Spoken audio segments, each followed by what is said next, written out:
wancan limamin nasu na Abuja ba suna zuga shi ba, so nawa yake bugo min waya ya min tambaya ta ilimi. Ya roƙi cewa yana so Professor Ibrahim Makari ya bashi dama su rinka tattauna mas'ala ta ilimi lokaci bayan lokaci, za su rika zuwa suna samun shi in mas'alan da ya kamata a zo a zauna ne, in ta waya ne a waya. Ya ji daɗi, ya ba su dama, ya buɗe musu dukkan kowace irin ba da dama, wanda daga nan alaƙar ta ƙullu. To wannan abu ne wanda bai kamata a ce an faɗe shi ba, da ba dan abin da shi Malam Alƙasim ya fito da shi ba. Shine Malam Alƙasim ya roƙi Professor Ibrahim Makari, da na san Maulana Professor ba zai ji daɗin wannan faɗin maganan ba, amma za a yi haƙuri da bayyana maganan. Ya roƙi cewa wannan alaƙar da za su yi, yana roƙon kar 'yan uwansa abokansa wato 'yan salafiya kenan ko 'yan wahabiya su san cewa yana alaƙa da Professor Ibrahim Makari. Wallahi azim abin da aka yi kenan. Professor Ibrahim Makari ya murmushi ya ce ba komai insha Allahu, in Allah ya yarda duk yadda kuke so haka za a yi. Suka roƙi haka, ko in ce ya roƙi haka, aka zo aka fara mu'amala. Sun je wajen shi iya wanda na sani, wanda ni na same su so biyu. Bayan nan suka dawo suka ci gaba da waya lokaci bayan lokaci, za su daɗe suna magana.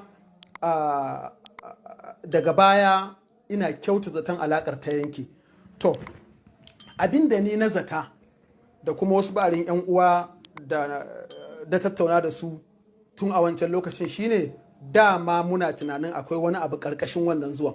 To sai yanzu ne abin ya bayyana, na abin da ya faɗa, na wanda gaskiyar magana bai kamata malami ya abin da ya ba, shine ƙarya da ya a ciki, cewa Maulana Professor Ibrahim Makari yana buga masa waya masa fatawa ta ilimi.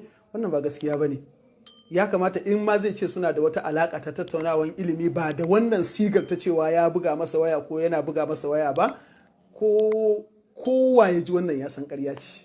To amma da yake dama da wata manufan shine mu abin da muka zata tun a wancan lokacin. To amma da yake ka san baka ginawa akan zato, duk abin in ya faru kana bari ka ga haƙibar abin da muka zata shine suna so su yaudare shi, su kulla alaka da shi ta mu'amala, suna zuwa wurin shi ana tattauna mas'alolin ilimi a tunaninsu wanda za su iya latsawa ne, makamancin abin da suka yi wa Malam Abdul Jabbar kenan ko. To a tunaninsu wanda za su iya latsawa ne, su je su fara zaunawa da shi, idan sun ga rubabbe ne ko wani wanda za su iya wannan, daga baya bayan sun shige shi su dawo su zo su tona asirin cewa gashi saboda irin manufa irin tasu, wanda kuma kowa ya san wanda yake kan manhajinsu mafiya yawa irin manufansu kenan.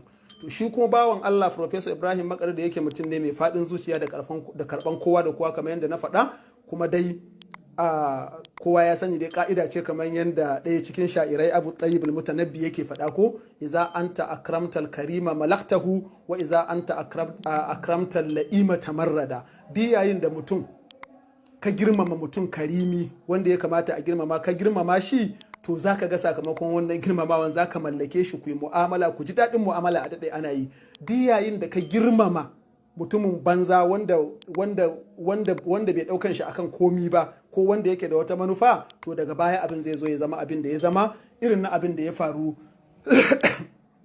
na wannan Malam Alƙasim Hotoro kenan, wanda abin da ya faru kamar yadda na faɗa, ya yi magana a cikin tafsirin shi tun azumin da ya wuce. A ran da ya yi maganan washe gari, wani ɗan uwa ya tura min, ko in ce wasu ɗan uwa sun ɗan tuturo min, wanda sun halarci tafsirin ko kuma sun ji daga waɗanda suka ɗau tafsirin maganan da ya yi. Amma tun a lokacin sai suka roƙi, tun da dai abin bai wani yaɗu ba, suna ganin su a tunaninsu ya yi haka domin ya yi suna, domin yanzu ya yi deform, wana ya ba a jin sunansa, ina zai taɓa ya yi suna, me zai yi ya yi suna. Suna ganin saboda haka ne suna roƙo kar a koma ta kan maganan. Ba mu koma ta kan maganan ba, muka shiru. To amma da yake ka san abu yanzu ana duniyan social media, abubuwa inda sun riga sun hau kan abubuwa na social media za su yadu. To sai daga 'yan kwanuka kamar yadda na faɗa, abin ya zo ya fito fili. To wannan shine ba'ithin da ya jawo zuwa lallai akwai bukatar mu bashi amsa na cewa in bai ji kunyar Allah subhanahu wa ta'ala ba na faɗin menene alaƙarsu da Professor Ibrahim Makari na gaskiya, to ya kamata ya ji kunyar Malam Baban Gwale.